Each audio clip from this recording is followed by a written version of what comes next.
बोलिए श्री रमण बिहारी लाल की, श्री वृंदावन बिहारी लाल की जय जय श्री राधे। परम हर्ष का विषय है, संतों का आशीर्वाद हमें मिला। अब तो आपके जीवन में पक्की मोहर लग गई कि इस कथा में आने के बाद आपका मंगल होना सुनिश्चित है, क्योंकि जहाँ संतों का आगमन हो जाए कथा में तो निश्चित रूप से हमारे जीवन में मंगल होता है। तो आइए भगवान की कथा में फिर से हम लोग प्रवेश करें, अपने चित्त को समाहित करें। जन्माद्यस्य यतोऽन्वयादितरतः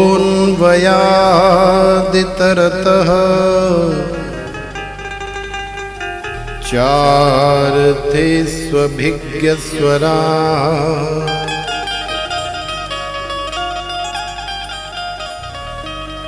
तेने ब्रह्म हृदय आदिकवये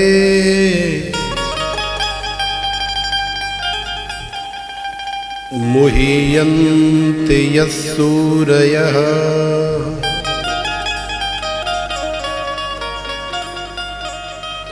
तेजो वारिमृदां यथा विनिमयो यत्र त्रिसर्गो मृषा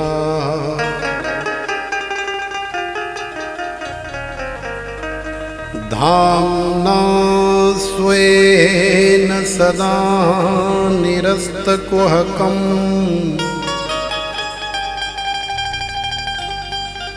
सत्यं परं धीमहि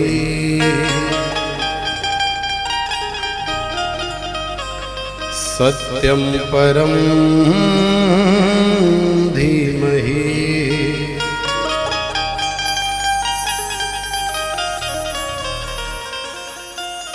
जात न पूछो साधु की पूछ लीजिए ज्ञान, मोल करो तलवार का पड़ी रहन दो म्यान।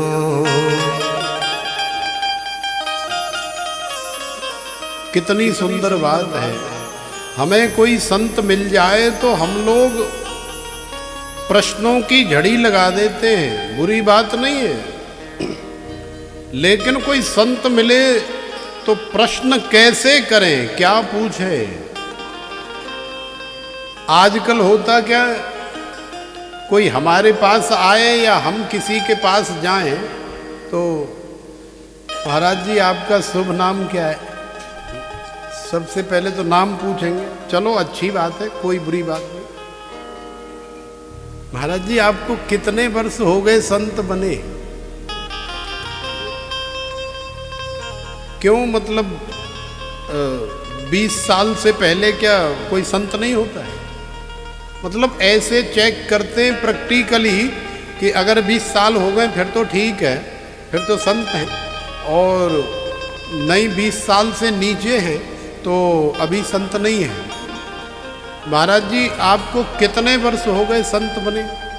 तो यदि हम कह भी दें कि भाई हमें 16-17 वर्ष हो गए, अच्छा तो फिर आपने घर क्यों छोड़ा था? अरे भाई हमने घर क्यों छोड़ा था ये तो हमको खुद को नहीं पता कि हमने घर क्यों छोड़ा था, अब आपको कैसे पता? क्यों कभी घर की याद नहीं आई? ऐसे पूछते हैं। अजय महाराज जी आपने शादी क्यों नहीं की? बहुत लोग पूछते हैं। अब क्या जवाब दें, क्या उत्तर दें? तो देखो, जात न पूछो साधु की पूछ लीजिए ज्ञान। अरे आप भगवान के विषय में कोई चर्चा करो, कोई प्रश्न करो, कोई भगवान की सुंदर कथा पूछो, साधु से उसकी जाति, उसका गोत्र, उसका नाम, उसका वर्ण, उसने घर क्यों छोड़ा, उसकी उम्र क्या है, शादी क्यों नहीं की, ये सब पूछने से आपको क्या मिलेगा? यदि कोई बता भी दे तो कुछ मिलेगा? कुछ भी तो नहीं मिलेगा। लेकिन यदि आप कोई संत मिले और हाथ जोड़ करके पूछो, महाराज मैं भगवान से जुड़ना चाहता हूं, मैं प्रेम करना चाहता हूं, कोई ऐसा उपाय बताओ, कोई ऐसा मंत्र दे दो, कोई ऐसी कृपा कर दो कि मैं भगवान से जुड़ जाऊं, मुझे श्री कृष्ण से प्रेम हो जाए। तो ऐसे सवाल करने चाहिए संतों से। श्री सुखदेव जी महाराज मां भगवती गंगा के परम पावन तट पर शुक्र ताल में विराजमान है। राजा परीक्षित ने कोई अनर्गल प्रश्न नहीं किया। राजा परीक्षित ने बड़ा सुंदर प्रश्न किया। देखो, अन्न का कण और संत का क्षण कभी बर्बाद न जाए, ऐसा हमें जीवन में प्रयास करना चाहिए। प्रेम से बोलो राधे। लेकिन हम लोग ऐसा नहीं करते। अनर्गल प्रश्नों की, सांसारिक प्रश्नों की झड़ी लगा देते। उसके बाद महाराज देखियो जरा पत्री फत्री खोल करके, आजकल ना दुकान बड़ी ढीली चल रही है। आजकल ना काम धंधा सब चौपट हो गया है। अरे तुम्हारा काम धंधा चौपट हो गया है तो हमारे यहाँ क्या कोई हीरे जवाहरातों की बारिश हो रही है जो बोरी भर के दे दे, ले जाओ। भाई साधु के पास कोई संसार का धन तो होता नहीं है। महाराज बाल बच्चे नहीं सुनते, घर में ऐसा, घर में वैसा। कई बार एक अलग मूड में बैठे होते हैं और ऐसे समय में कुछ ऐसे प्रश्न तो विचार करना पड़ता है कि ये हम लोग संतों से जुड़े, हम लोग भगवान से जुड़े तो क्या केवल संसार के लिए ही जुड़े? अरे संसार में तो सुख दुख हानि लाभ ये सब चलता रहता है। बड़े बड़े लोगों के साथ चलता रहता है, हमारे साथ भी चलता है, तुम्हारे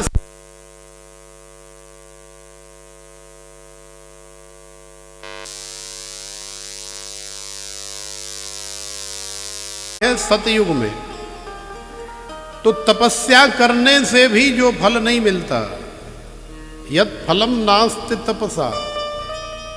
योग कब किया जाता है? द्वापर में।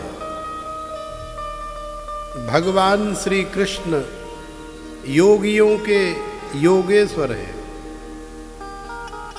तो योग करने से भी जिस पुण्य की प्राप्ति नहीं होती, न योगेन समाधि कब लगाई जाती है? भगवान श्री राम के राज्य में, माने त्रेता में समाधिस्थ हो गए।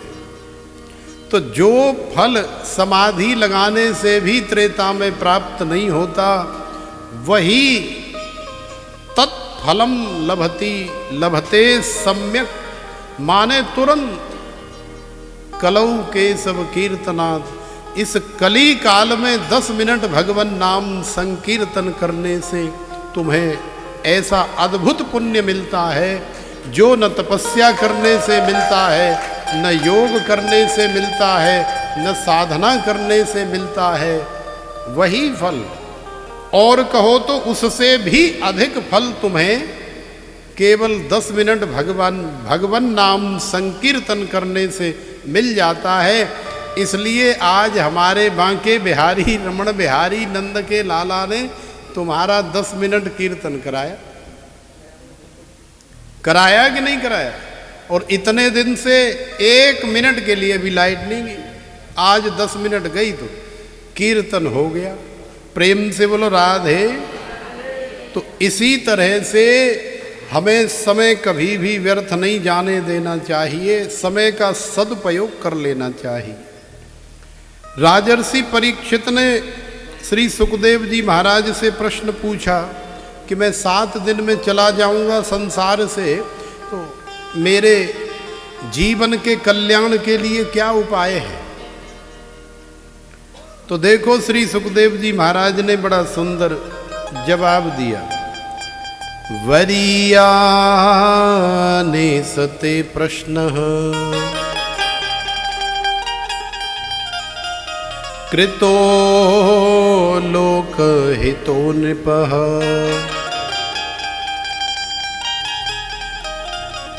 आत्मविसम्मतां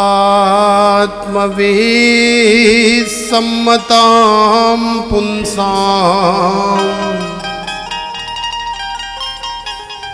श्रोतव्यादिषु यः परः श्रोतव्यादिषु यः परः।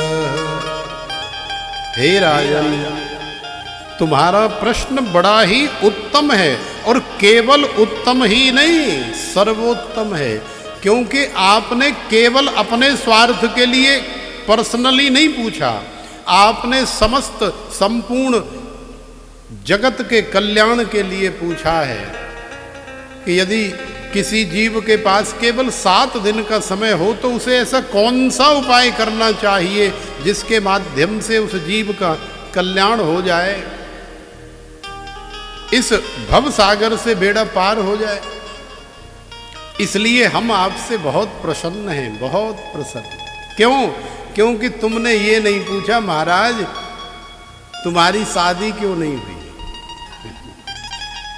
महाराज तुम इतनी छोटी उम्र में बाबा कायकू बन गए। अरे मजे लेते, आराम से खूब ठाट से शादी करते, नौकरी करते, बिजनेस करते, कहाँ बाबागिरी के चक्कर में पड़ गए आकर के। और मैं तो कह रही हूँ कि अब वो कछू बन्यो बिगड़ो ना है, अब भी समय बहुत है। तो अब भी अगर आप ये मार्ग अपनाना चाहें तो अभी भी रास्ते खुले हुए। तो भैया ऐसे प्रश्न जो है संतों से कभी न करें, इस तरह का कोई वार्तालाप भी न करें। देखो भागवत की कथा में हमें जो बहुत जरूरी चीज़ें ना वो समझ लेनी चाहिए। अब देखो कितनी समझने वाली बात है। राजर्षि परीक्षित श्री सुखदेव जी महाराज से क्या प्रश्न कर रहा है। वो ये भी तो कह सकता था महाराज मुझे बहुत डर लग रहा है, अब तो केवल 7 दिन बचे, 7 दिन बाद बहुत मोटो लंबो चौड़ो तक्षक नाग आवेगो और मुझे ढस लेगो और मैं मर जाऊंगो। मेरी मृत्यु टालने का कोई उपाय बताओ, कोई जड़ी बूटी होगी। महाराज तुम तो जंगलों में ही रहते हो, मेरे प्राण बचाने का प्रयास करो। ऐसा प्रश्न किया? ऐसा प्रश्न नहीं किया,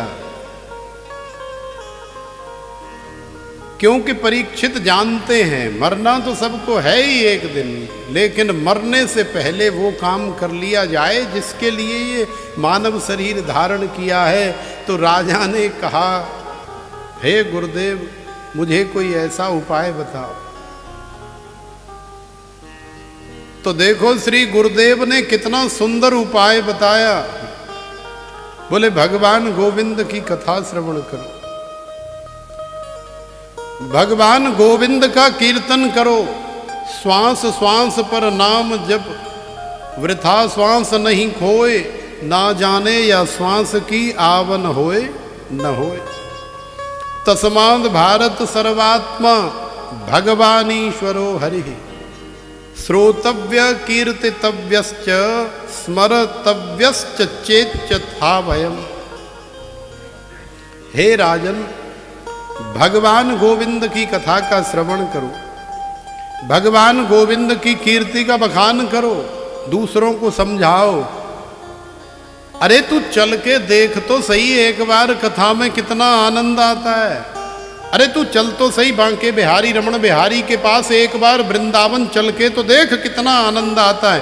एक बार जाएगी तो बार बार तेरे को कहना नहीं पड़ेगा, फिर स्वयं ही जाएगी। तो भगवान की कीर्ति का विस्तार करो, भगवान के विषय में लोगों से चर्चा करो, आपस में चर्चा करो।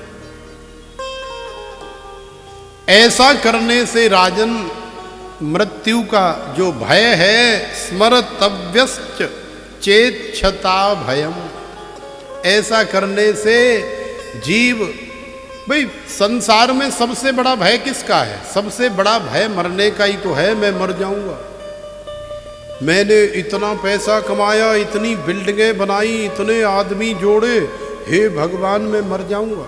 मरना कोई नहीं चाहता संसार में, सबसे बड़ा भय मृत्यु का ही तो है, सबसे बड़ा भय। चाहे मुकेश अंबानी हो, चाहे अनिल अंबानी हो, चाहे टाटा बिरला हो, चाहे महिंद्रा वाले हो, और चाहे अमेरिका का बिल गेट्स हो, या दुनिया का और कोई अमीर आदमी हो। अभी कनपट्टी पे कोई तमंचा रख दे, रिवॉल्वर रख दे, और उससे पूछे कि हाँ भाई बता, तेरे पास तेरी जिंदगी में जो कुछ भी है तू उसे देना चाहेगा या अपनी मौत स्वीकार करना चाहेगा? तो जैसे कि उसने जो हजारों लाखों करोड़ का जुगाड़मेंट बनाया, वो जैसे कि उसकी अपनी पत्नी, जैसे कि उसके अपने बच्चे, यही तो है उसका अपना, जिसे वो मानता है संसार में कि ये सब मेरा है।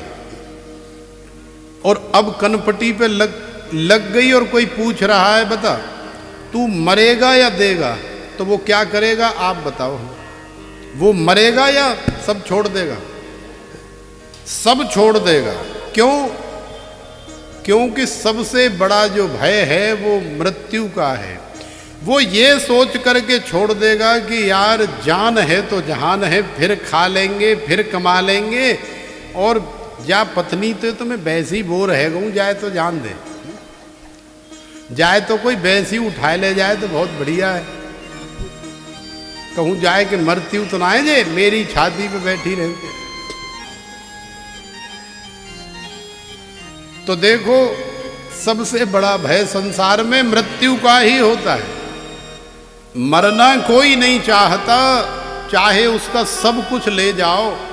वो अपनी जान से बहुत प्रेम करता है और उसकी जान कोई और नहीं है, उसकी जान ये गोविंद ही तो है जो उसकी अंतर आत्मा है।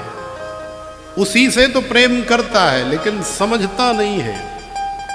भाई उसे खोना नहीं चाहता, चाहे संसार का सब कुछ खोना पड़े, प्रेम तो करता है। उसके बिना हमारी कोई सत्ता है ही नहीं संसार में। लेकिन चूंकि अज्ञानता के कारण, अविवेक के कारण, अविद्या के कारण हम लोग भूल जाते हैं। इसलिए कहते हैं हम ये मेरा, ये तेरा, ये पराया, ये उसका, इसलिए कहते हैं। लेकिन जिस दिन ज्ञान हो जाएगा ना कि वास्तव में संसार में कोई किसी का नहीं है, हमारा अपना तो वही है जो हमारे अंदर है। इसलिए राजा ने पूछा, हे गुरुदेव कोई ऐसा प्रश्न, कोई ऐसा उपाय बताओ। तो गुरुदेव ने बहुत सारे उपाय बताए, लेकिन सबसे अंत में भगवान गोविंद का कीर्तन ही सबसे श्रेष्ठ बताया। क्योंकि तत्फलम लभते सम्यक कलौ केशव कीर्तनात्। भगवान गोविंद का कीर्तन करने से कली काल में तुरंत फल की प्राप्ति हो जाती है। सांवरिया सरकार की वेणु का वादन जब यमुना जी के किनारे पर होता है तो कितनी सुंदर वेणु बजाते हमारे कन्हैया। अब आपको एक भाव का डोज दे दे, नहीं तो आप बैठी बैठी परेशान हो जाओगे कि बाबा जी अब 2 दिना से बड़ा ज्ञान छांट रहे हैं, अब तो भजन फजन सब भूल गए। 2 दिना तो ऐसे तूरी सी उड़ा रहे थे और अब 2 दिना से बिल्कुल ही बंद हो गए। तो ऐसा नहीं है। तो आइए, बहुत सुंदर भाव है भगवान गोविंद की वेणु का।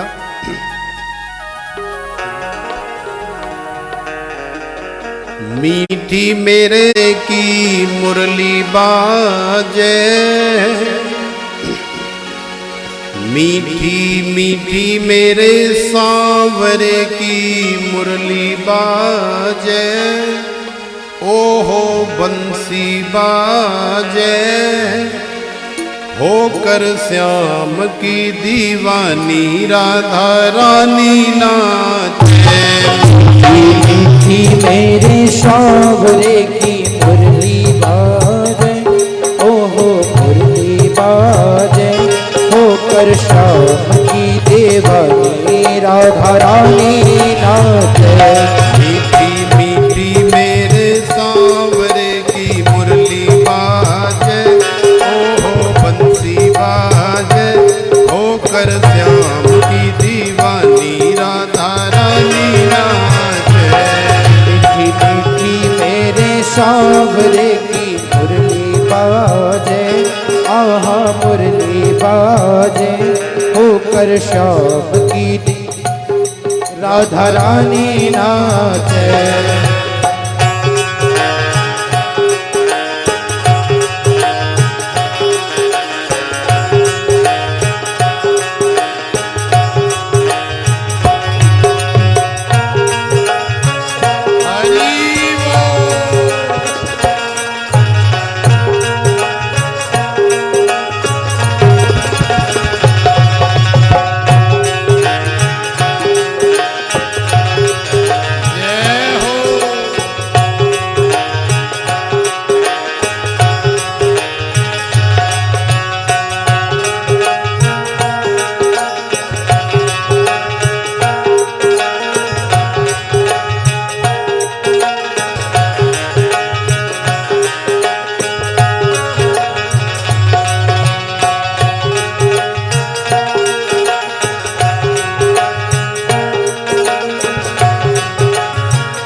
सो कन्हैया मेरो बांसुरी बजावे, ओ छोटा सो कन्हैया मेरो बांसुरी बजावे, छोटो सो कन्हैया मेरो बांसुरी बजावे, छोटो सो कन्हैया मेरो बांसुरी बजावे। यमुना किनारे देखो रास रचावे, यमुना किनारे देखो रास रचावे, यमुना किनारे देखो रास रचावे, यमुना किनारे देखो रास रचावे। पकड़ी राधे जू की बैया देखो घूमर घाले, ओहो घूमर घाले, होकर श्याम की दीवानी राधा रानी नाचे। पकड़ी राधे जू की बैया देखो घूमर घाले, ओहो घूमर घाले, होकर श्याम की दीवानी राधा रानी नाचे। मीठी मीठी मेरे सांवरे की मुरली बाजे, ओहो बंसी बाजे, होकर श्याम की दीवानी राधा रानी नाचे। मीठी मीठी मेरे सांवरे की मुरली बाजे, ओहो मुरली बाजे, होकर श्याम की दीवानी राधा रानी नाचे।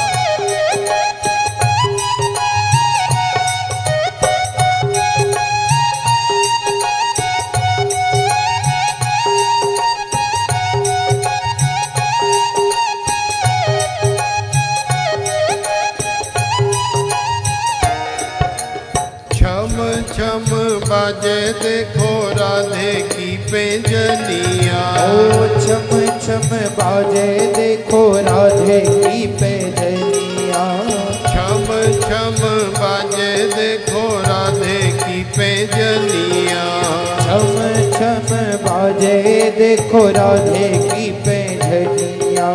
नाचे रे कन्हैया मेरो छोड़ के मुरलिया। नाचे रे कन्हैया मेरो छोड़ के मुरलिया। नाचे रे कन्हैया मेरो छोड़ के मुरलिया। नाचे रे कन्हैया मेरो छोड़ के मुरलिया। राधे संग में नैन लड़ावे नाचे सागे सागे। ओहो सागे सागे होकर श्याम की दीवानी राधा रानी नाचे। राधे संग में नैन लड़ावे नाचे सागे सागे। आहा सागे सागे होकर श्याम की दीवानी राधा रानी नाचे। मीठी मीठी मेरे सांवरे की मुरली बाजे। ओहो बंसी बाजे होकर श्याम की दीवानी राधा रानी नाचे। मीठी मेरे सांवरे की मुरली बाजे। आहा बंसी बाजे होकर श्याम की दीवानी राधा रानी नाचे।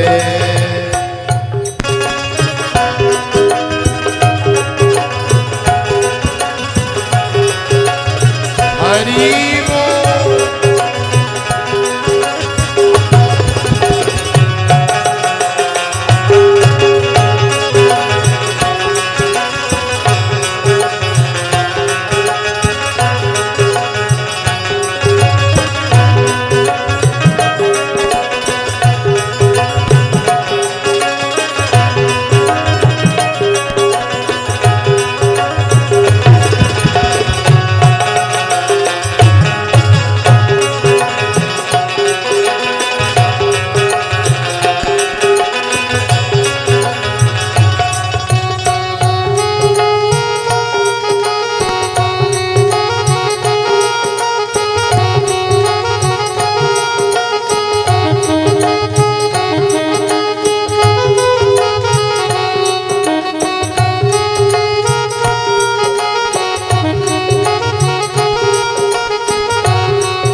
प्यारी प्यारी लागे देखो जोड़ी राधे श्याम की।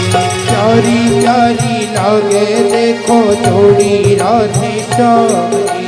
प्यारी प्यारी लागे देखो जोड़ी राधे श्याम की। ओ प्यारी प्यारी लागे देखो जोड़ी राधे श्याम की। शान है या जान है ये देखो सारे गाम की। ओ शान है या जान है ये देखो सारे गाम की। शान है या जान है ये देखो सारे गाम की। ओ शान है या जान है ये देखो सारे गाम की। राधे श्याम की जोड़ी ने बड़े माही राखे। ओहो माही राखे होकर श्याम की दीवानी राधा रानी नाचे। राधे श्याम जी की जोड़ी माही राखे। ओहो माही राखे होकर श्याम की दीवानी राधा रानी नाचे। मीठी मीठी मेरे सांवरे की मुरली बाजे। ओहो मुरली बाजे होकर श्याम की दीवानी राधा रानी नाचे। मीठी मीठी मेरे सांवरे की मुरली बाजे। ओहो मुरली बाजे होकर श्याम की दीवानी राधा रानी नाचे।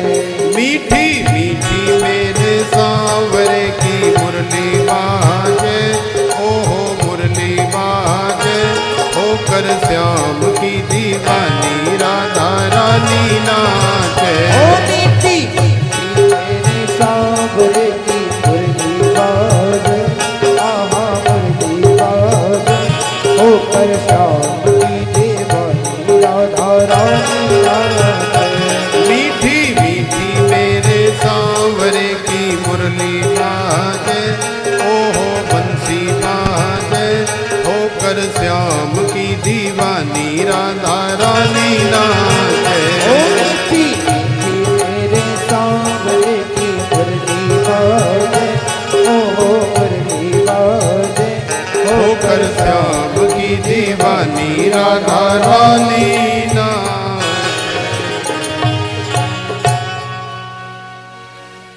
मीठी मीठी मेरे सांवरे की मुरली बाजे, ओहो बंसी बाजे, होकर श्याम की दीवानी राधा रानी नाचे।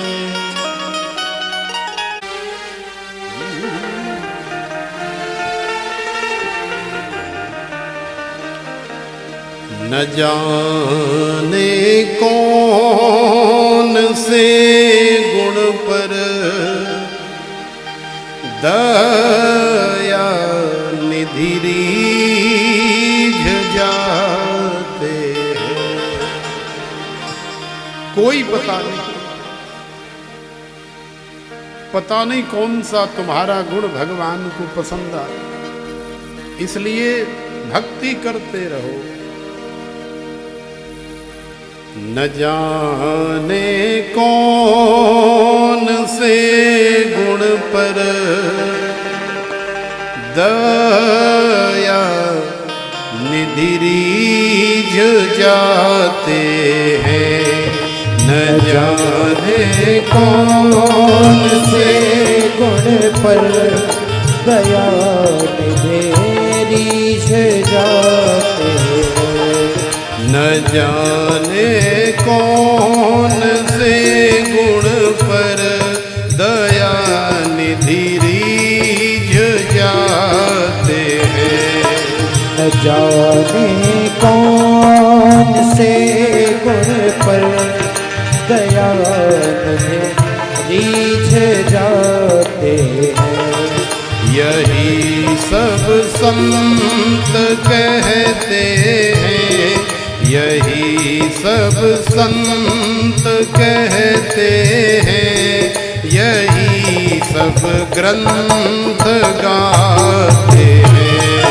यही सब संत कहते हैं, यही सब ग्रंथ गाते हैं। न जाने कौन से गुण पर दया निधि रीझ जाते हैं। न जाने कौन से गुण पर दया निधि रीझ जाते हैं।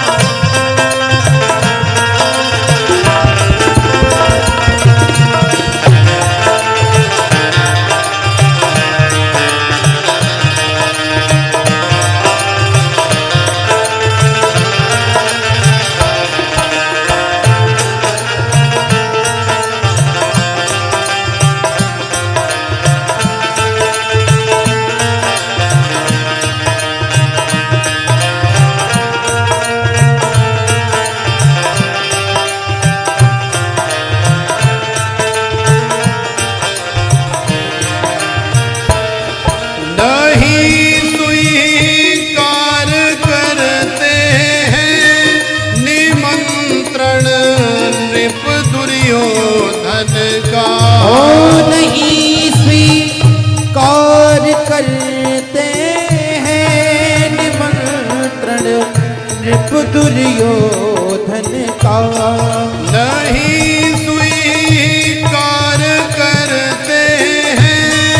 निमंत्रण नृप दुर्योधन का। नहीं स्वीकार करते हैं निमंत्रण नृप दुर्योधन का। निमंत्रण नृप दुर्योधन का। निमंत्रण नृप दुर्योधन का। विदुर के घर पहुँच कर भो, विदुर के घर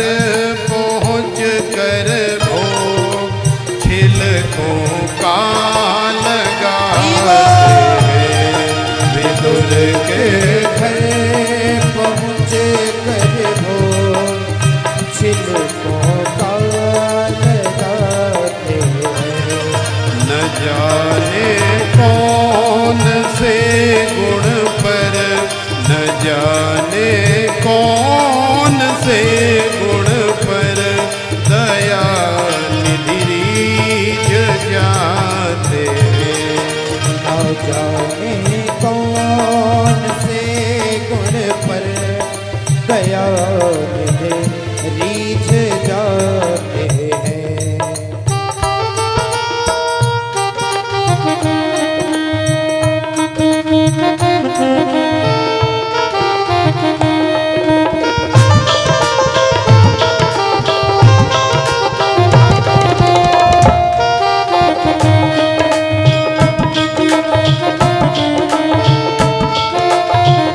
ताली सेवा करते हुए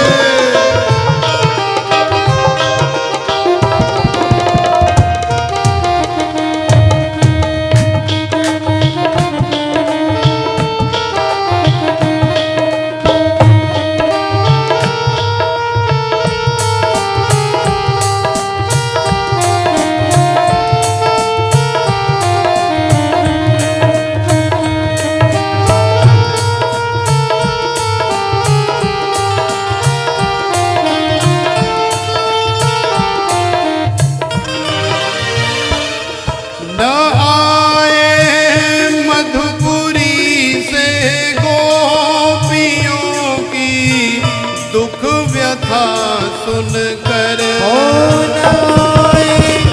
मधुपुरी से गोपियों की दुख व्यथा सुनकर। न आए मधुपुरी से गोपियों की दुख व्यथा सुनकर। न आए मधुपुरी से गोपियों की दुख व्यथा सुनकर। गोपियों की दुख व्यथा सुनकर। गोपियों की दुख व्यथा सुनकर। द्रौपदी के बुलाने पर, द्रौपदी के बुलाने पर द्वारिका से दौड़े आते हैं। द्रौपदी के बुलाने पर द्वारिका से दौड़े आते हैं। न जाने कौन से गुण पर, न जाने कौन से गुण पर दया निधि रीझ जाते हैं। न जाने कौन से गुण पर दया निधि रीझ जाते हैं।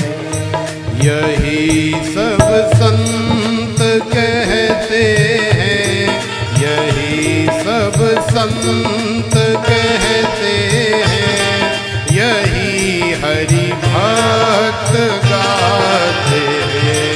यही सब संत कहते हैं, यही हरे भक्त गाते हैं। न जाने कौन से गुण पर, न जाने कौन से गुण पर दया निधि रीझ जाते हैं। न जाने कौन से गुण पर दया निधि रीझ जाते हैं। न जाने कौन से ताली से करते हुए दया निधि रीझ जाते हैं। न जाने कौन से गुण पर दया निधि रीझ जाते हैं।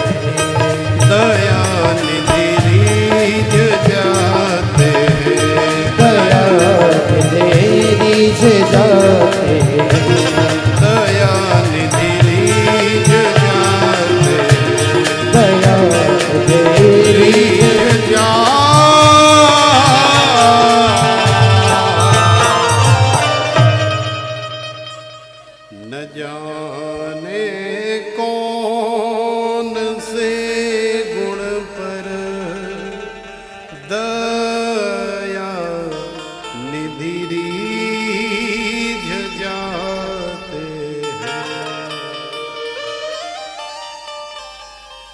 श्री सुखदेव जी कह रहे हैं, हे राजन, न जाने कौन से गुण पर दया निधि रीझ जाते हैं। आप तो केवल भगवान गोविंद की भक्ति करते रहो, न जाने कौन सा तुम्हारा किया गया कार्य, न जाने कौन सा तुम्हारा गुण भगवान को पसंद आ जाए और भगवान तुम्हारे ऊपर रीझ जाए और फिर नंद के लाला के रूप में तुम्हारे जीवन में प्रकट हो जाए, कोई पता नहीं है। इसलिए भगवान की भक्ति करते रहो। विदुर जी का प्रसंग बड़ा अद्भुत है, लेकिन आज सभी प्रसंग हम बहुत अल्प अल्प केवल स्पर्श दर्शन करेंगे और फिर अपने लाला को जल्दी से जल्दी लेकर के आएंगे। तो प्रेम से बोलो राधे। लो, लाला तो पहले ही आकर के बैठ गए, अब लाला को लेने हम कहाँ जाएंगे। हम तो सोच रहे थे कि लाला को लेने जाना पड़ेगा, लाला आ गए। प्रेम से बोलो राधे। तो देखो, श्री सुखदेव जी महाराज ने विदुर जी का बड़ा परम पावन, बहुत ही सुंदर भक्तिमय प्रसंग सुनाया। यदा तु राजा स्वसुतान साधु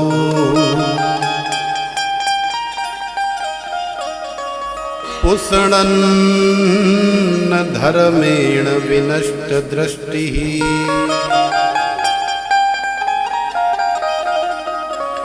भ्रातुर्यविष्ठस्य सुतान् विबन्धु प्रवेश्य लाक्षा भवने ददाह।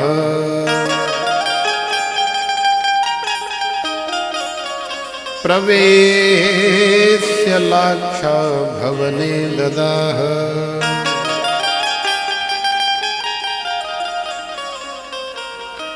श्री सुखदेव जी महाराज कह रहे हैं, हे राजन, जिस समय राजा धृतराष्ट्र बिल्कुल अंधे हो चुके थे। अब वैसे तो राजा धृतराष्ट्र जन्म से ही अंधे थे, लेकिन यहां कह रहे हैं कि जिस समय से, ऐसा कौन सा समय था कि जब से राजा धृतराष्ट्र अंधे हो गए।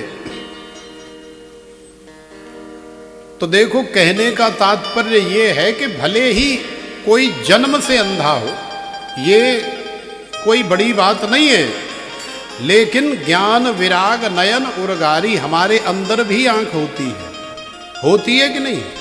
भाई जन्मजात न जाने कितने, आपने सूरदास जी देखे होंगे, कितना बढ़िया हारमोनियम बजाते हैं, कितनी बढ़िया ढोलक तबला बैंजो और न जाने क्या क्या कितने पाठ।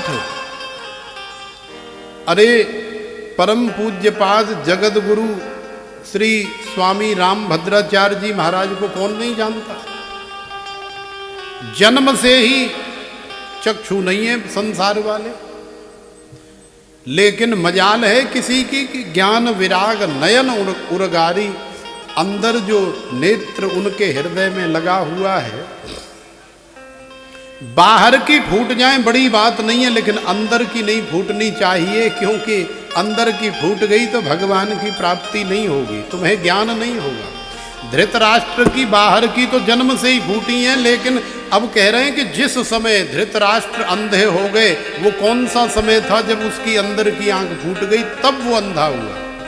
पहले अंधा नहीं था, पहले तो केवल शरीर के चक्षु नहीं थे, लेकिन अब अंदर की आंख फूट गई। क्योंकि विदुर जी बहुत समझाने का प्रयास करते, देख भाई ये जो दुर्योधन है ना, बड़ा नालायक है, बड़ा दुष्ट है, साधु संतों का ब्राह्मणों का विरोधी है। इस दुर्योधन को, नालायक को तू समझा ले, या तो मान जाए और नहीं माने तो फिर इसे यहाँ से घर से बाहर निकाल दे, नहीं तो ये तेरा मरिया मेंट करवा देगा, सत्यानाश करा देगा।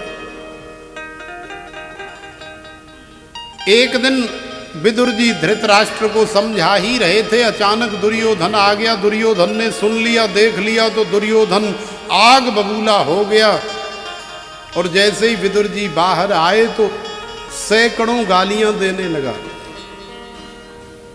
तेरी इतनी हिम्मत मैं तुझे काका समझता था, मेरे ही खिलाफ मेरे पिताजी को भड़का रहे हो, शर्म नहीं आती तुम्हें?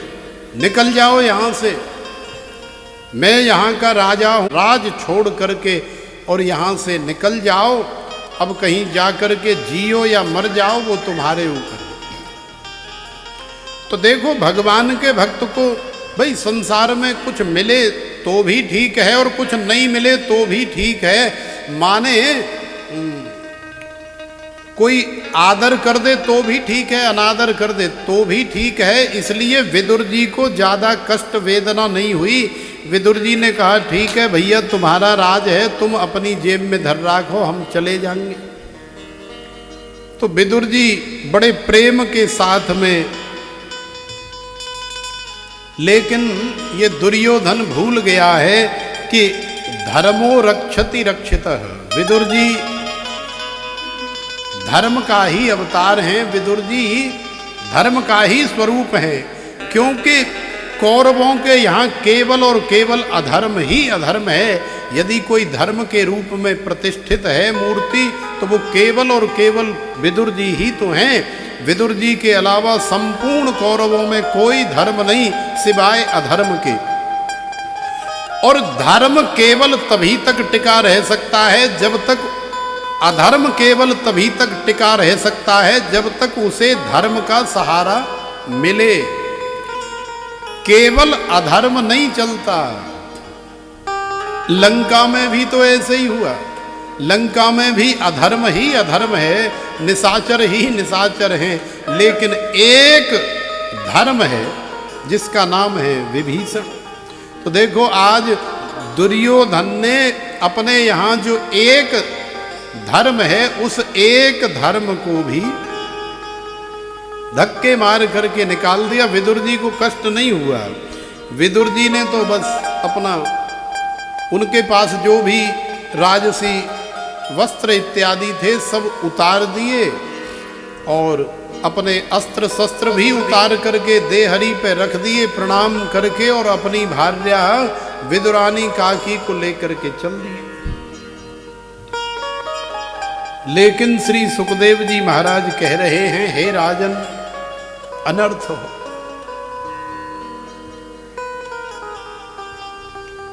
भाई 100 दुष्टों को सजा मिल जाए बड़ी बात नहीं, मार दिया जाए बड़ी बात नहीं, लेकिन भगवान के किसी एक प्रेमी को यदि कोई ऐसा कष्ट दे दिया जाए तो भगवान फिर माफ नहीं करते। फिर समझ लो कि विनाश काले विपरीत बुद्धि, सत्यानाश सुपड़ा साफ, विनाश होने वाला है तो होने ही वाला है।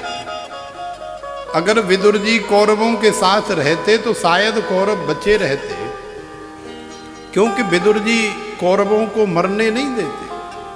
विदुर जी के पास इतनी भक्ति थी, इतना तप था कि विदुर जी के होते हुए आज तक कौरव जीवित हैं, कुछ नहीं हुआ। लेकिन अब आफत आने वाली है, क्योंकि कौरवों ने, दुर्योधन ने विदुर जी को निकाल, विदुर जी चले गए। श्री तुलसीदास जी महाराज ने कहा रामायण में बिल्कुल यही हाल विभीषण का हुआ। आस कहे चला विभीषण जही, आस कहे चला विभीषण जही, आयुहीन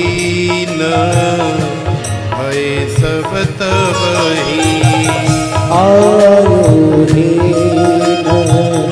भय सब तबही, आस कहे चला विभीषण जबही, आस कहे चला विभीषण जबही, आयुहीन भय सब तबही, आयुहीन भय सब तबही। ऐसे ही रावण ने लात मार करके विभीषण को निकाला था। ठीक है भैया, अच्छा कोई बात नहीं, हम चलते हैं। अच्छा ठीक है, राम राम। तो अस कहे चला विभीषण, जब ही आयुहीन भय सब तब ही। तो जैसे लंका की आयु समाप्त हो गई थी, उसी तरह से आज विदुर जी के जाने से कौरवों की आयु समाप्त हो गई है और बहुत जल्दी कौरवों का, दुष्टों का विनाश होने वाला है। विदुर जी जंगल में जाकर के काकी के साथ आनंद से रहने लगे। पर्णकुटी बनाई घास फूस की, भगवान गोविंद का भजन करने लगे, आनंद में लीन हो गए। फल फ्रूट जो मिल जाए सो ठीक है, नहीं मिले तो फिर आराम से पत्ते वत्ते तोड़ करके सूखी सर्री जैसी घास वास मिल जाए, खा करके ही जीवन यापन कर रहे। क्योंकि भगवान के भक्त को केवल जीने के लिए चाहिए, स्वाद के लिए नहीं चाहिए। उसे केवल जीने के लिए चाहिए कि मैं जीवित रहूंगा, शरीर रहूंगा तो भगवान की भक्ति होगी, भजन होगा। और जब शरीर ही नहीं रहेगा, साधन ही नहीं रहेगा। ये साधन है जिसमें आत्मदेव को बिठा करके और पार ले जाया जाता है। ये शरीर रूपी नाव है। इस भवसागर को पार करने के लिए इसकी आवश्यकता है। तो विदुर जी का जीवन कैसा अद्भुत है। विदुर जी को एक बार खबर लगी कि द्वारिकाधीश उनके प्रियतम द्वारिका से शांति दूत बन करके आ रहे हैं। कौरव पांडवों में जब ज्यादा 36 का आंकड़ा हो गया तो द्वारिकाधीश ने लास्ट प्रयास किया युद्ध को रोकने का, शांति दूत बन करके आए। जब हमें पता लगे कि हमारा कोई प्रेमी, हमारा कोई प्रियतम बिल्कुल हमारे करीब आ रहा है तो क्या हम जाए बिना रह सकते हैं? उसके दर्शन किए बिना, उसका मुख कमल देखे बिना? विदुर जी के मन में बड़ी प्रसन्नता हुई और विदुर जी ने विदुरानी काकी से कहा, अरे भगवान तो है कछु पतो है? बोले का भयो? बोले कन्हैया आ रहे, लाला आ रहे, द्वारिकाधीश आ रहे। बोले कहाँ? इंद्रप्रस्थ में, कौरव और पांडवों के पास। कौरवों को संदेशा लेकर के जा रहे हैं, शांति दूत बन करके जा रहे हैं कि भाई युद्ध मत करो, बातचीत करके आपस में बैठ करके फैसला कर लो। लेकिन दुर्योधन ने कह दिया कि युद्ध हो, चाहे सारी दुनिया मर जाए, आग लग जाए, धरती फट जाए, आसमान टूट जाए, हम सब मर जाएं, लेकिन बिना युद्ध के तो मैं एक सुई की नोक के बराबर भी जमीन देने वाला नहीं हूं। जब ऐसा कह दिया तो कन्हैया ने कहा फिर ठीक है। तो देखो आज दुर्योधन ने भगवान को फंसाने के लिए ऐसा जाल बिछाया कि 10 किलोमीटर दूर, 20 किलोमीटर दूर तक कारपेट बिछवाया कि द्वारिकाधीश आ रहे। बड़ी सुंदर ऐसे बाउंड्री सी बनवाई, बड़े सुंदर गुलदस्ते लगवाए, जगह जगह तोरण द्वार बनवाए गए और जगह जगह लोग स्टॉल लगा करके खड़े, कहीं शिकंजी चल रही है, कहीं हलवा बट रहा है, कहीं ड्राई फ्रूट बट रहे हैं। क्योंकि कन्हैया के साथ में भी बहुत लोग आए, सबने खूब मौज मस्ती करी। भैया दुर्योधन तो बड़ा स्वागत कर रहा है,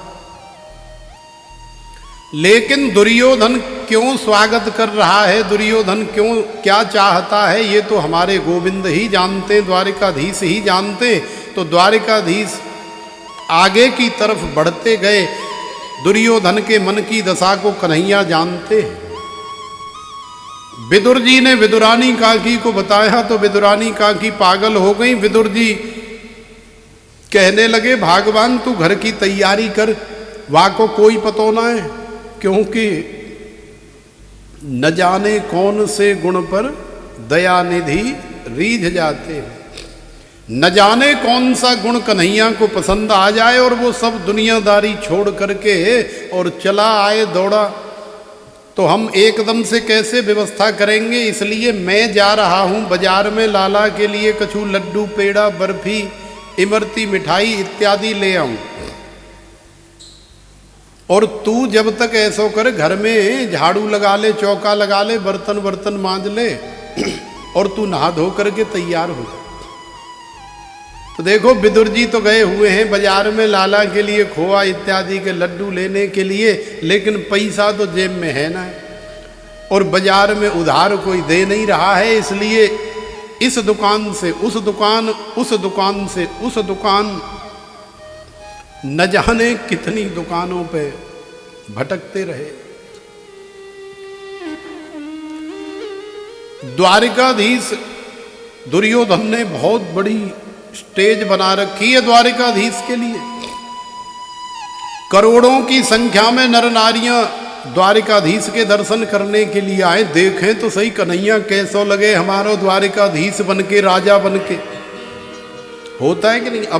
अब मान लो कि 16-17 साल बाद यदि अब हम अपने गांव जाएं जहां इस शरीर का जन्म हुआ और पता लग जाए कि वो अमुक आया है जो बाबा बन गया था, तो आग की तरह खबर फैल जाएगी और पूरा गांव देखने के लिए आएगा, बच्चा बच्चा देखने आएगा।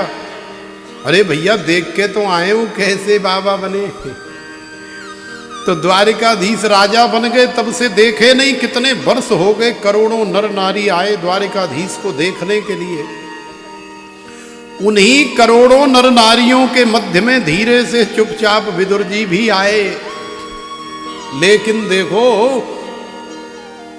हृदय में किसी के लिए यदि जरा सा भी प्रेम होता है तो भीड़ चाहे कितनी भी हो, प्रेमी अपनी प्रिया को देख लेता है और प्रिया अपने प्रियतम को देख लेती है, चाहे कितनी भी करोड़ों की भीड़ क्यों न हो। तो विदुर तो भगवान की प्रिया ही है और भगवान द्वारिकाधीश विदुर के प्रियतम है। देख लिया दूर से और देख करके हाथ हिला दिया, बोले तुम चलो हम आ रहे। विदुर जी दौड़े चले आए। विदुरानी काकी को बताया कि कन्हैया आ सकते हैं, ऐसा इशारा सा किया है, लेकिन पूरी तैयारी होनी चाहिए। तो विदुर जी बाजार में घूम रहे बेचारे लड्डू पेड़ा के लिए, लेकिन कहीं से व्यवस्था हो नहीं रही, पैसा जेब में है नहीं, क्या करें। विदुरानी काकी ने आनन फानन में चौका वौका लगाया, झाड़ू लगाई और कुटिया में जो है, कुटिया के पीछे नहाने धोने की जगह बना रखी होगी कहीं, तो बेचारी नहाने के लिए गई और नहा रही हैं, स्नान कर रही हैं। लेकिन भगवान गोविंद की लीला तो देखो। अब विदुरानी काकी के पास में कोई ज़्यादा गहने, ज़्यादा वस्त्र ऐसा तो कुछ है नहीं, क्योंकि राजपाट में जो कुछ था वो सब उनका उतार करके दे करके आई थी। अब तो केवल एक ही जोड़ी कपड़े उनके पास, वही उतार के नहा लेती हैं और नहा करके वही पहन लेती हैं। तो विदुरानी काकी स्नान कर रही हैं और द्वारिकाधीश, अब उन्हें कहीं चलना तो है नहीं, द्वारिकाधीश तो योगीश्वर हैं, विदुरानी काकी की कुटिया के गेट पे प्रकट हो गए। और प्रकट हो करके, पहले ऐसी कुंदी चलती थी ना लंबी लंबी सांकर लगाने वाली, तो कुटिया का गेट की कुंदी पकड़ करके और खड़काने लगे, अरे काकी दरवाजा खोल, अरे काकी हम आ गए। और विदुर जी घर में नहीं है, विदुर जी वहाँ पेड़ा और मिठाई ढूंढ रहे हैं लाला के लिए, और कन्हैया यहाँ पहुँच गए विदुर जी के घर। तो दुर्योधन की मेवा त्यागी, साग विदुर घर खाई। सब लोग जानते हैं दुर्योधन ने बहुत प्रयास किया भगवान को फंसाने का। 56 प्रकार के व्यंजन बनवाए थे दुर्योधन ने भगवान के लिए, लेकिन भगवान ने 56 प्रकार के व्यंजनों को ठुकरा करके बिना नमक का उबला हुआ बथुआ या घास फास समझ लो, वो घास फास का साग खाना पसंद किया। लेकिन दुर्योधन के यहाँ खाना पसंद नहीं किया, क्योंकि खाना वहीं खाया जाता है जहाँ मन मिले। या तो हमें भूख हो या अगले खिलाने वाले को हमारे से इतना प्रेम हो कि कहे कि नहीं महाराज थोड़ा तो लेना ही पड़ेगा। तो फिर भले यहाँ तक क्यों न भरे हो, एक आध दाना तो लेंगे ही भाई, अगले का मन रखना। तो भगवान ने कह दिया, बोले दुर्योधन हमें भूख नहीं है और जबरदस्ती तू खिला सके इतना तेरे अंदर प्रेम नहीं, इतना तेरे अंदर भाव नहीं है, क्योंकि छल कपट दंभ पाखंड कूट कूट करके भरा हुआ है। तो भगवान ने हाथ जोड़ दिए, बोले भैया हमें भूख नहीं है, हम नहीं खाएंगे। और भगवान ने नहीं खाया। विदुरानी का की तो चिंतन करते करते वैसे ही बावरी हो गई, वैसे ही पागल सी हो रखी हैं। अब जैसे ही कन्हैया ने कुंदी खड़काई तो विदुरानी काकी ने आवाज सुनी द्वारिकाधीश की, तो विदुरानी काकी बेचारी एकदम से बावरी सी हो गई, क्योंकि चिंतन तो पहले से ही कर रही है।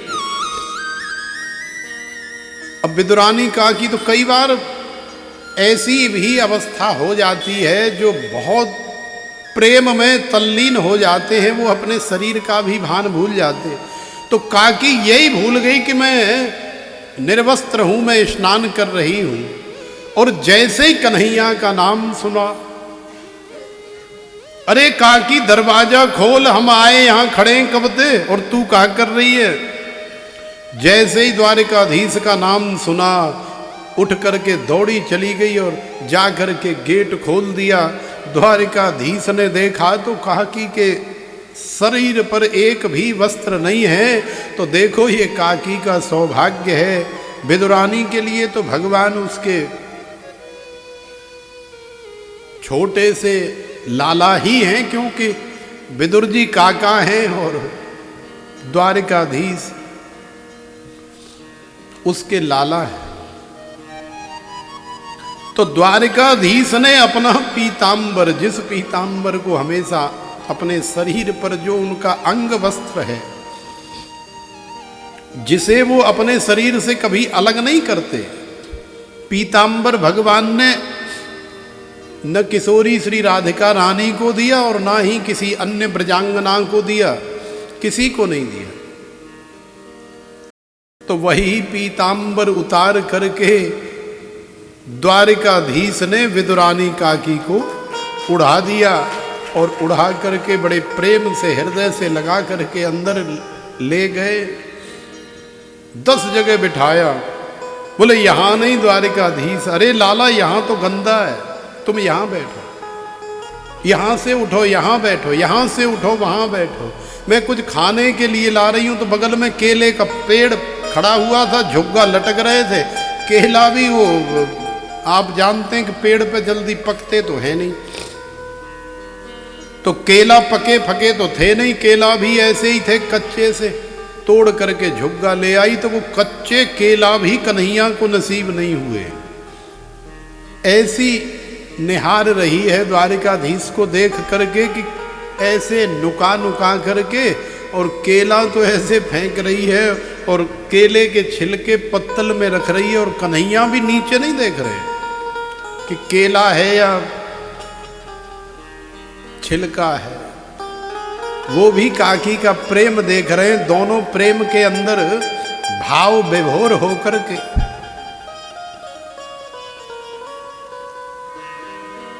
दोनों का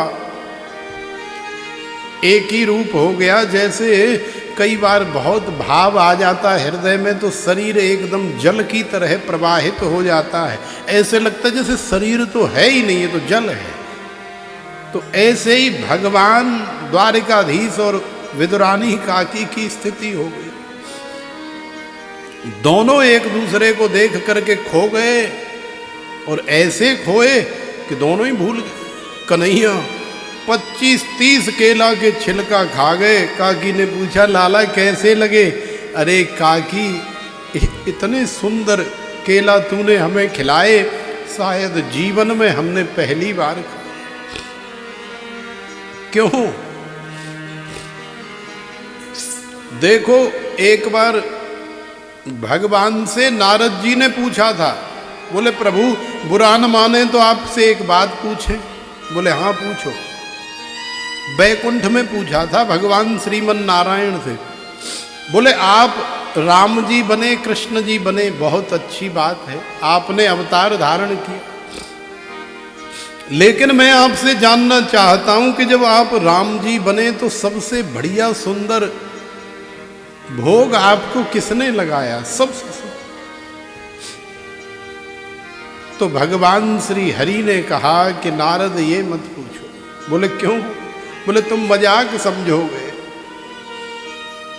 बोले नहीं प्रभु बताओ तो सही।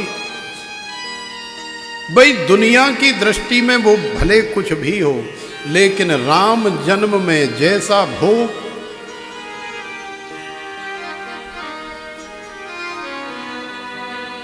मुझे सबरी ने लगाया, ऐसा भोग मैंने राम जन्म वाले अवतार में किसी का नहीं पाया। और बोले जब कन्हैया बने, जब द्वारिकाधीश बने, तो बोले जब द्वारिकाधीश बने तब जैसा भोग मुझे विदुरानी काकी ने लगाया, खिलाया, ऐसा मैंने कभी कृष्णावतार में नहीं खाया। भले ही ब्रजवासियों ने बहुत माखन मिश्री खिलाया, भले ही बहुत सेवा करी, बहुत माखन इत्यादि खिलाया, लेकिन विदुरानी काकी के प्रेम का भोग मैंने कृष्णावतार में ऐसा अद्भुत भोग कहीं नहीं पाया। तो ये देखो भगवान तो केवल प्रेम के भूखे हैं, तुम्हारी धन दौलत के भूखे नहीं। आज श्रीमद् भागवत कथा का चतुर्थ दिवस है, लाला का जन्म भी हो जाएगा। 4 दिन से कथा सुन रहे हो।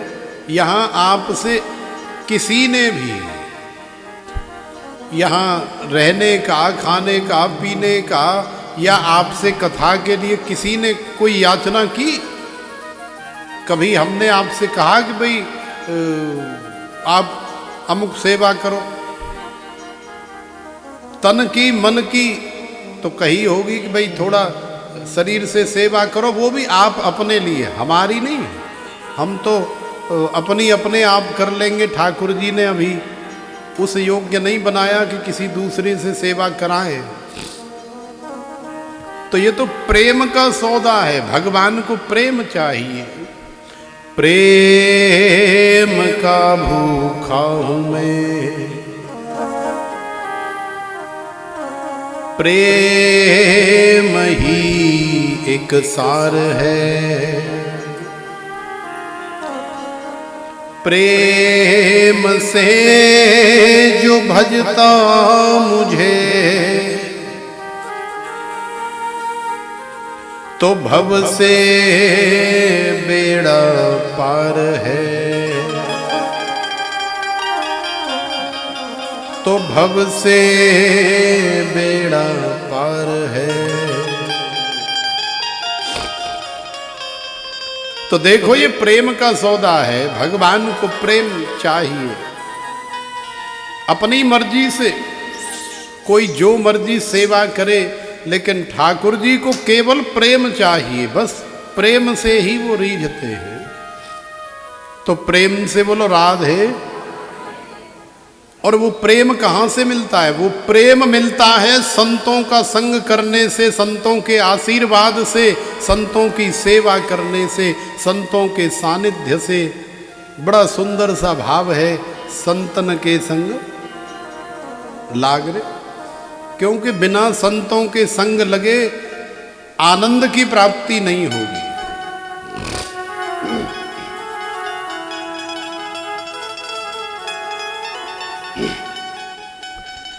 संतन के संग लाग रे, तेरी अच्छी बनेगी। संतन के संग लाग रे, तेरी अच्छी बनेगी। संतन के संग लाग रे, तेरी अच्छी बनेगी। संतन के संग लाग रे, तेरी अच्छी बनेगी। संतन के संग लाग रे, तेरी अच्छी बनेगी। अच्छी बनेगी तेरी बिगड़ी बनेगी। अच्छी बनेगी तेरी बिगड़ी बनेगी। अच्छी बनेगी तेरी बिगड़ी बनेगी। अच्छी बनेगी तेरी बिगड़ी बनेगी। होए गो तेरो बड़ो भाग रे तेरी अच्छी बनेगी। होए गो तेरो बड़ो भाग रे तेरी अच्छी बनेगी। संतन के संग लाग रे तेरी अच्छी बनेगी। संतन के संग लाग रे तेरी अच्छी बनेगी।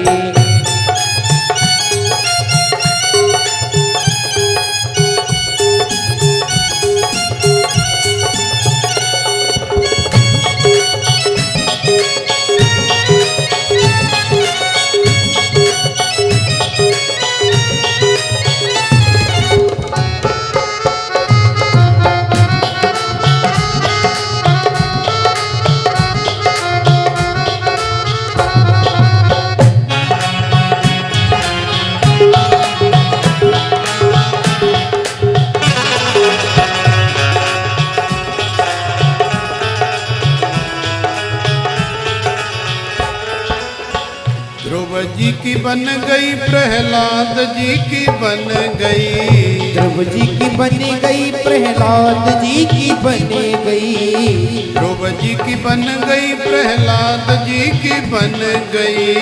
ध्रुव जी की बन गई प्रहलाद जू की बन गई। ध्रुव जी की बन गई प्रहलाद जू की बन गई। ध्रुव जी की बन गई प्रहलाद जी की बन गई। ध्रुव जी की बन गई प्रहलाद जू की बन गई। ध्रुव जी की बन गई प्रहलाद जी की बन गई। हरि कीर्तन में लाग रे तेरी अच्छी बनेगी। हरि कीर्तन में लाग रे तेरी अच्छी बनेगी।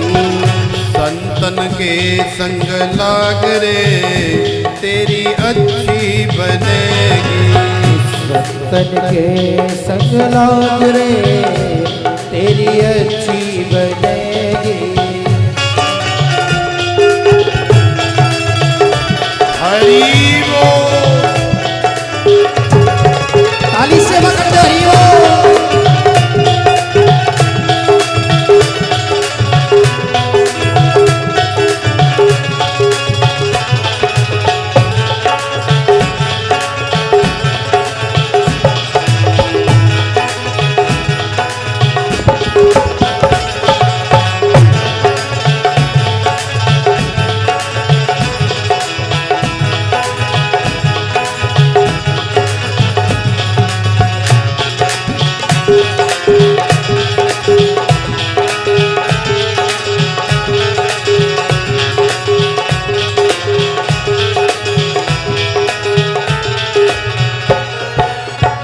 संतन के संग भक्ति बढ़ेगी। संतन के संग भक्ति बढ़ेगी। संतन के संग भक्ति बढ़ेगी। संतन के संग भक्ति बढ़ेगी। भक्ति बढ़ेगी। भक्ति बढ़ेगी। भक्ति बढ़ेगी लाला भक्ति बढ़ेगी। संतन के संग भक्ति बढ़ेगी। संतन के संग भक्ति बढ़ेगी। राम चरण अनुराग रे तेरी अच्छी बनेगी। राम चरण अनुराग रे तेरी अच्छी बनेगी। संतन के संग लाग रे तेरी अच्छी बनेगी। संतन के संग लाग रे तेरी अच्छी बनेगी। मोहन सा जग सोवन हारा। मोहन सौ में बहुत दिन सोया। निशा में बहुत दिन सोया, मोहन सा में बहुत दिन सोया, बहुत दिन सोया, बहुत दिन सोया, बहुत दिन सोया, बहुत दिन सोया। मोहन सा में बहुत दिन सोया, मोहन सा में बहुत दिन सोया। जाग सके तो जाग रे अच्छी बनेगी, जाग न हुई तो जाग रे तेरी अच्छी बनेगी। संतन के संग लाग रे तेरी अच्छी बनेगी, और संतन के संग लाग रे तेरी अच्छी बनेगी।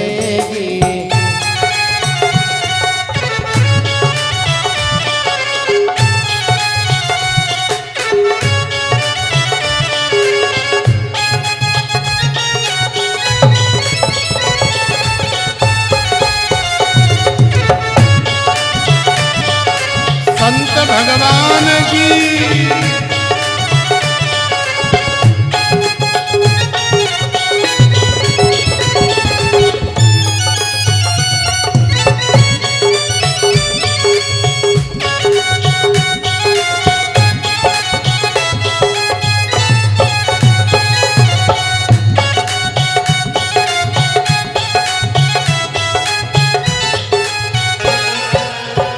कहत कबीर सुनो भाई साधो, कहत कबीर सुनो भाई साधो, कहत कबीर सुनो भाई साधो, कहत कबीर सुनो भाई साधो, सुनो भाई साधो, सुनो भाई साधो, सुनो भाई साधो, सुनो भाई साधो। कहत कबीर सुनो भाई साधो, कहत कबीर सुनो भाई साधो। हरि सुमिरन में लाग रे तेरी अच्छी बनेगी, हरि सिमरन में लाग रे तेरी अच्छी बनेगी। संतन के संग लाग रे तेरी अच्छी बनेगी, संतन के संग लाग रे तेरी अच्छी बनेगी। अच्छी बनेगी तेरी बिगड़ी बनेगी, अच्छी बनेगी तेरी बिगड़ी बनेगी, अच्छी बनेगी तेरी बिगड़ी बनेगी, अच्छी बनेगी तेरी बिगड़ी बनेगी। होए को तेरो नारी सेवा भाग करते रे तेरी अच्छी बनेगी, होएगा तेरा बड़ भाग रे तेरी अच्छी बनेगी। संतन के संग लाग रे तेरी अच्छी बनेगी, संतन के संग लाग रे तेरी अच्छी बनेगी। संतन के संग लाग रे तेरी अच्छी बनेगी, संतन के संग लाग रे तेरी अच्छी बनेगी। संतन के संग लाग रे तेरी अच्छी बनेगी, संतन के संग लाग रे तेरी अच्छी बनेगी।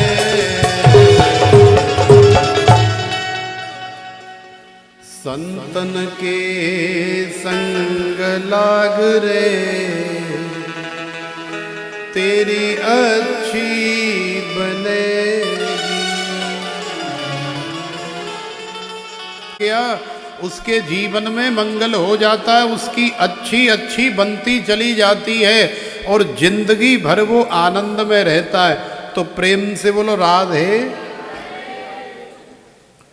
चूंकि आज हमें नंद के लाला को लाना है, राम जी को भी लाना है, इसलिए हम थोड़ा आगे की तरफ चलें। देखो श्रीमद् भागवत कथा तो अनंत है, क्योंकि भगवान अनंत हैं तो भगवान की कथा भी अनंत है। भले ही हम एक सत्र में एक प्रसंग सुने, लेकिन एक प्रसंग में ऐसा आनंद आ जाए कि हमें लगे कि हाँ भाई हम कुछ सुन करके आए, जैसे हमने कुछ किया है। कई बार होता है ना, हम किसी भूखे को कुछ खिला देते हैं ना, तो उस दिन अंतर आत्मा प्रसन्न हो जाती है। और कई बार 4 घंटे कहीं बैठे आते हैं तो ऐसे लगता है जैसे 4 घंटे बर्बाद कर आए, मतलब कुछ समझ ही में ना आई कि 4 घंटे कहाँ निकल गए, ये कहाँ बोल लो। तो तुम्हें भले ही एक प्रसंग मिले लेकिन आनंद आ जाए, यही भगवान की कथा है। बाकी कथा और मठा ये तो दोनों एक जैसे। 1 गिलास मठा में 5 लीटर पानी डाल दो तो 5 लीटर मठा बन गया। ऐसे ही है कथा भी भगवान की, जितनी मर्जी छोटी कर लो और जितनी मर्जी लंबी चौड़ी करे जाओ, क्योंकि वैसे तो श्रीमद् भागवत 4 श्लोकी है। अहमेवासमेवाग्रे नान्ययत् सदसत्परम् पश्चादहं यदेतच्च योऽवशेषेतसोऽस्म्यहम् ऋतेर्थं यत् प्रतीयेत न प्रतीयेत चात्मनि तद्विद्यादात्मनो मायां यथा भासो यथा तमः यथा महान्ति भूतानि भूतेषु चावचेष्वनु प्रविष्टान्यप्रविष्टानि तथा तेषु न तेष्वहम् एतावदेव जिज्ञास्यं तत्त्वजिज्ञासुनात्मनः अन्वयव्यतिरेकाभ्याम् यस्यात् सर्वत्र सर्वदा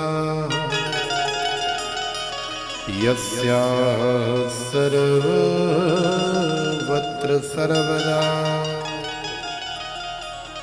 तो केवल यही है श्रीमद् भागवत, जो भगवान श्रीमन नारायण ने जब ब्रह्मा जी परेशान हुए, दुखी हुए, ब्रह्मा जी ने दंड कमंडल फेंक दिए। बोले महाराज इतनी बड़ी दुनिया, इतनी बड़ी व्यवस्था, इतना बड़ा संसार चलाना हमारे बस की बात नहीं है। ये रखा तुम्हारे हिसाब किताब का झोला, और ये रखा तुम्हारे नाम का झंडा, और ये रही तुम्हारी दी हुई कलम। हमारे बस की बात ना है, हमारी तो नाक में दम हो गया है। जब संसार में अलग अलग प्रकार के जितने जीव जंतु हैं, सबका स्वभाव अलग, सबकी रति मति गति सब अलग। अरे हम किस किस को संभालेंगे, किस किस को देखेंगे, क्या क्या करें, हमारी तो खोपड़ी चकरा गई। हम तो बाबरे से है गए, हमारे बस की बात ना है या संसार संभाल लो। मैं तो इतना थक जाता हूँ सुबह से शाम तक कि पूछो मत। तो ब्रह्मा जी ने जब सरेंडर कर दिया भगवान के सामने, तो ब्रह्मा जी ने बड़े प्रेम के साथ में, जैसे कोई छोटे बालक को, जैसे कोई छोटा बालक रूठ जाए माता से, मैया उसे पकड़ करके और फिर बड़े प्यार से उसके सिर पे ऐसे हाथ फेरती है और 2-4 पुच्च पुच्च करके उसे बड़ा प्रेम के साथ में मनाती है। अरे ना बेटा तू चिंता मत करे, अरे मेरो लाला। तो प्रेम से मना करके और फिर उसे प्रसन्न करती है। तो चूंकि ब्रह्मा जी भगवान श्रीमन नारायण के बालक हैं, ब्रह्मा जी का प्राकट्य कहाँ से हुआ? भगवान के नाभि कमल से ही तो ब्रह्मा जी निकले। तो ब्रह्मा जी जब थक गए दुनियादारी को देख करके, तो बोले प्रभु मेरे बस की बात ना है या दुनियादारी है झेल वो। तो ब्रह्मा जी से भगवान ने कहा चिंता मत करो बेटा, हम बैठे न, तो भगवान श्रीमन नारायण ने चतुः श्लोकी भागवत सबसे पहले ब्रह्मा जी को प्रदान की। बोले ये लो पावर। पावर का मतलब जानते हो? जैसे आपने अपनी किसी दुकान, अपने किसी मकान की पावर किसी को दे दी, तो आपकी अनुपस्थिति में वो उसमें जो चाहे कर सकता है, क्योंकि उसके पास पावर है। आपने बोल दिया जितना पैसा चाहिए हम देंगे, जो करना है जैसा मन में आए वैसा करो। ब्रह्मा जी को भगवान ने चतुः श्लोकी भाग